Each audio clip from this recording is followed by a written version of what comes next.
LAC पर भारत चीनी सैनिकों के बीच हिंसक झड़प, भारत के 20 जवान शहीद। चीनी सैनिकों ने धोखे से किया हमला, भारत के जवाबी हमले में चीन के 43 सैनिकों की मौत या फिर घायल। एलएसी पर चीन के हेलीकॉप्टरों का मूवमेंट बढ़ा, हताहत सैनिकों को एयरलिफ्ट कर रहा है चीन। भारतीय सेना का छोटा दल चीन से बातचीत करने गया था और उसी दौरान धोखे से चीनी सैनिकों ने किया हमला। गलवान घाटी में हिंसक झड़प के बाद सेना का आधिकारिक बयान, देश की संप्रभुता और सीमाओं की रक्षा के लिए प्रतिबद्ध। हिमाचल प्रदेश में चीन से लगी सीमाओं के इलाकों को अलर्ट किया गया। हिमाचल प्रदेश पुलिस ने राज्य की सभी खुफिया एजेंसी को किया सतर्क। हिमाचल के 2 जिलों लाहौल स्पीति और किन्नौर से लगती चीन की सीमा, स्थानीय लोगों की सुरक्षा सुनिश्चित करने के लिए एडवाइजरी जारी। एलएसी के पास आईटीबीपी की पोस्ट पर आर्मी ने संभाला मोर्चा। गलवान वैली में झड़प के बाद तनाव बढ़ा। एलएसी पर बने हालात को लेकर प्रधानमंत्री मोदी आवास पर मैराथन बैठकों का दौर, देर रात तक प्रधानमंत्री मोदी और गृहमंत्री अमित शाह के बीच चर्चा। मोदी शाह की चर्चा से पहले प्रधानमंत्री आवास पर सीसीएस की बैठक हुई। पीएम के साथ गृहमंत्री अमित शाह, रक्षा मंत्री राजनाथ सिंह, वित्त मंत्री निर्मला सीतारमण और विदेश मंत्री एस जयशंकर ने किया मंथन। गलवान की घटना के बाद रक्षा मंत्री ने मंगलवार शाम हाई लेवल मीटिंग की। सीडीएस और तीनों सेना प्रमुखों के अलावा विदेश मंत्री भी रहे मौजूद। सोमवार की घटना के बाद गलवान घाटी में फिलहाल हालात स्थिर, दोनों ओर के सैनिक अपनी अपनी जगहों पर लौटे। गलवान की घटना पर सेना की चीन को दो टूक, भारत ने एलएसी नहीं पार की, चीन भी करे सम्मान। गलवान घाटी में हिंसक झड़प के बाद चीन की नई चाल, भारत पर लगाया सीमा पार करने का आरोप। गलवान घाटी में भारतीय जवानों की शहादत से बढ़ा गुस्सा, कांग्रेस ने सरकार से की बदला लेने की मांग। भारत और चीन के बीच एलएसी पर हुई हिंसक झड़प पर संयुक्त राष्ट्र प्रमुख एंटोनियो गुटेरेस ने जताई चिंता, दोनों देशों से अधिकतम संयम बरतने की अपील की। चीन के साथ झड़प में शहीद हुए 16 बिहार रेजिमेंट के कमांडिंग ऑफिसर कर्नल संतोष बाबू तेलंगाना के सूर्यापेट के रहने वाले थे। अपने पीछे छोड़ गए हैं एक बेटा और एक बेटी। शहीद कर्नल संतोष बाबू की मां बोली, इकलौता बेटा खो दिया, लेकिन देश के लिए कुर्बान पर गर्व। गलवान में शहीद हुए सिपाही कुंदन झा झारखंड के साहिबगंज के रहने वाले थे। 17 दिन पहले बने थे पिता, नहीं देख पाए बेटी का मुंह। तेलंगाना सरकार ने शहीद पलानी के परिवार को 20 लाख रुपए की आर्थिक मदद और परिवार के एक सदस्य को नौकरी देने का ऐलान किया। 45 साल बाद चीन सीमा पर खूनी झड़प, 1975 के बाद पहली बार शहीद हुए भारतीय फौजी। 20 अक्टूबर 1975 को अरुणाचल प्रदेश के टोलुंगला में चीन ने एम्बुश लगाकर किया था हमला। असम राइफल्स की पेट्रोलिंग पार्टी के 4 जवान हुए थे शहीद।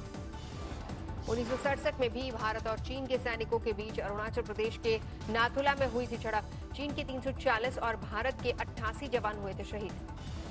गलवान घाटी का नाम लद्दाख के रहने वाले चरवाहे के नाम पर पड़ा। गुलाम रसूल गलवान ने सबसे पहले गलवान नदी की खोज की थी। गुलाम रसूल को नई जगहों पर जाने का था शौक। पढ़े लिखे नहीं होने के बावजूद उसने गलवान को खोज की। अंग्रेज साहिब की मदद से सर्वेंट ऑफ साहिब्स नाम की किताब में दर्ज कराई थी। छपरा के दिगरा पंचायत के रहने वाले सुनील ने दी शहादत, पत्नी बेटी और मां के नहीं थम रहे आंसू। एलएसी पर भारतीय और चीनी सैनिकों के बीच झड़प में समस्तीपुर के अमन हुए शहीद। रात 9 बजे पिता को फोन कर बेटे के शहीद होने की सूचना मिली। अहमदाबाद में चीन का सामान का बहिष्कार, राष्ट्रपति शी जिनपिंग की फोटो समेत चीनी सामान को लगाई गई आग। जम्मू कश्मीर की शोपिया में आतंकियों से सुरक्षा बलों की मुठभेड़, लोकल कमांडर जुबेर बानी समेत हिजबुल के 3 आतंकी ढेर। मारे गए एक आतंकी का निकला सियासी कनेक्शन, पीडीपी के एमएलसी का रिश्तेदार था कामरा। कोरोना पर आज भी जारी रहेगा मंथन का दौर। 15 राज्यों के मुख्यमंत्रियों के साथ दोपहर 3 बजे मोदी करेंगे चर्चा। कोरोना को लेकर जारी है सियासत। आज प्रधानमंत्री के साथ बैठक में शामिल नहीं होंगी पश्चिम बंगाल की मुख्यमंत्री ममता बनर्जी। देश में बढ़ रहा है कोरोना का ग्राफ। पिछले 24 घंटे में 10,667 नए मामले, 3,43,000 के पार पहुंचा कुल आंकड़ा। देश में 24 घंटे में 380 लोगों की गई जान। अब तक 9,900 लोगों की जान ले चुका है कोरोना वायरस। महाराष्ट्र में जारी है कोरोना का कोहराम। 24 घंटे में 2,701 नए मामले, 81 मरीजों ने दम तोड़ा। महाराष्ट्र में कोरोना के मरीजों का आंकड़ा 1,13,400 के पार पहुंचा। सूबे में अब तक 5,537 की मौत। मुंबई में और तेज हुआ कोरोना का प्रहार। मरीजों का आंकड़ा 60,228 के पार पहुंचा। अब तक शहर में 3,168 मरीजों की मौत। दिल्ली के स्वास्थ्य मंत्री सत्येंद्र जैन अस्पताल में भर्ती। आज फिर होगा कोरोना टेस्ट। दिल्ली में नहीं थम रही कोरोना की रफ्तार। 24 घंटे में 1,859 नए मामले, 93 मरीजों ने दम तोड़ा। दिल्ली में कोरोना का आंकड़ा बढ़कर 44,600 के पार। अब तक 1,837 मरीजों की मौत। उत्तर प्रदेश में मुख्यमंत्री हेल्पलाइन में फूटा कोरोना बम। 88 कर्मचारियों में कोरोना का संक्रमण। यूपी के सीएम हेल्पलाइन से जुड़ी कंपनी पर लॉकडाउन की गाइडलाइंस को दरकिनार करने का आरोप। सीएमओ ने भेजा नोटिस। गाजियाबाद में 24 घंटे में आए 45 नए कोरोना मरीज। कुल मरीजों की संख्या 683 हुई। अब तक 25 की मौत। आज से उत्तर प्रदेश में वाइन महंगी। आधा लीटर की बोतल में 50 रुपए और बड़ी बोतल में 100 रुपए का इजाफा।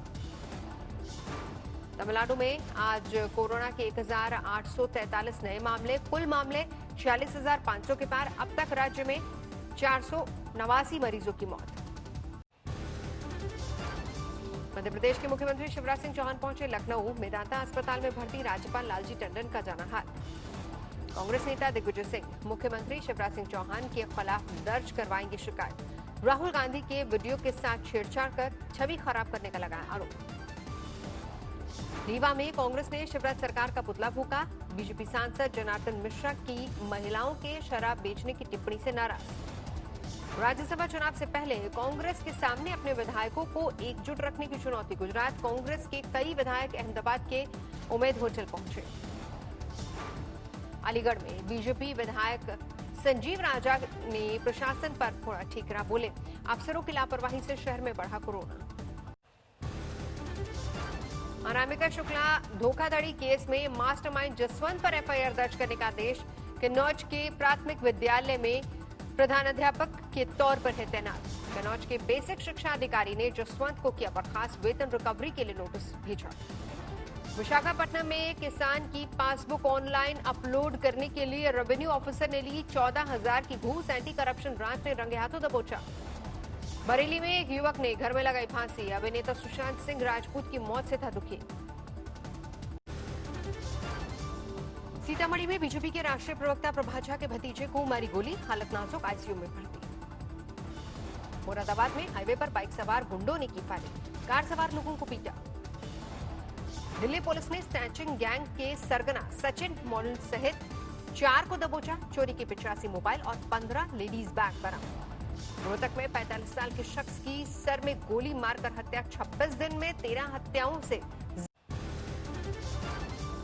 दिल्ली के ताजमान सिंह होटल का क्वारंटीन सेंटर के तौर पर होगा इस्तेमाल। सर गंगाराम अस्पताल के होगा अधीन। दिल्ली के सूर्य होटल का भी क्वारंटीन के लिए अधिग्रहण। होली फैमिली अस्पताल के लिए होगा इस्तेमाल। जोधपुर में रेलवे ने 150 आइसोलेशन कोच तैयार किए। कोरोना मरीजों के इलाज में होगा इस्तेमाल। दिल्ली के चांदनी चौक में रात 12 बजे अचानक लगी आग। लाखों का नुकसान। शॉर्ट सर्किट हो सकता है बड़ी वजह। आंध्र प्रदेश में एम्बुलेंस में शराब तस्करी का मामला पकड़ा गया। कृष्णा जिले में तस्कर एम्बुलेंस में ले जा रहे थे शराब। बुलंदशहर में पेट्रोल पंप के पास कबाड़ के गोदाम में लगी भीषण आग। 2 घंटे की कड़ी मशक्कत के बाद दमकल ने आग पर काबू पाया। पंजाब पुलिस की वर्दी में फिर लगा दाग। भटिंडा में नशे की खेप के साथ एक एएसआई गिरफ्तार। लॉकडाउन से ऑर्केस्ट्रा में काम करने वाली लड़कियों के सामने आर्थिक संकट, नहीं मिल रहा है काम। बाराबंकी में कोरोना के तेज रफ्तार से परेशान प्रशासन ने रात 9 बजे से सुबह 5 बजे तक लगाया कर्फ्यू। धार्मिक स्थलों को सैनिटाइज किया गया। जालौर से दूसरी मोक्ष कलश स्पेशल बस हरिद्वार के लिए रवाना। कोरोना मरीजों के परिजन गंगा में विसर्जित करेंगे अस्थियां। छत्तीसगढ़ में हाथियों की मौत पर बीजेपी ने जांच कराने की मांग कही। हफ्ते भर में 5 हाथियों की हो चुकी है मौत। त्रिवेंद्रम में बिजली और डीजल पेट्रोल की महंगाई के खिलाफ कांग्रेस का चक्का जाम। मोदी सरकार के खिलाफ प्रदर्शन। वाराणसी में बारिश का पानी शहर के कई इलाकों में घुसा। जलजमाव से लोग परेशान। हुगली में मूसलाधार बारिश से पारा गिरा। कई इलाकों में पानी भरने से परेशानी। तेलंगाना के मेडक जिले में मॉनसून की मूसलाधार बारिश, कई इलाके जलमग्न। पटना के करगिल चौक में महिला कांग्रेस का कैंडल प्रोटेस्ट, अभिनेता सुशांत सिंह राजपूत की मौत की सीबीआई जांच की मांग की। अलवर में ससुराल में टॉयलेट नहीं होने पर इंस्पेक्टर की बेटी ने शादी से किया इनकार, वीडियो वायरल। अमरोहा में तेंदुए ने खेत पर काम कर रही महिला पर किया हमला, महिला की मौत से इलाके में दहशत। खंडवा में कोरोना वायरस से अफसरों में हड़कंप, 2 जजों के संक्रमित होने के बाद अब निगम कमिश्नर कोरोना पॉजिटिव। दिल्ली के गाजीपुर वेस्ट एनर्जी प्लांट के बाहर स्थानीय लोगों का हंगामा, हरियाणा और यूपी से कूड़ा भरकर आए 14 ट्रक भी पकड़े, ड्राइवरों की पिटाई की।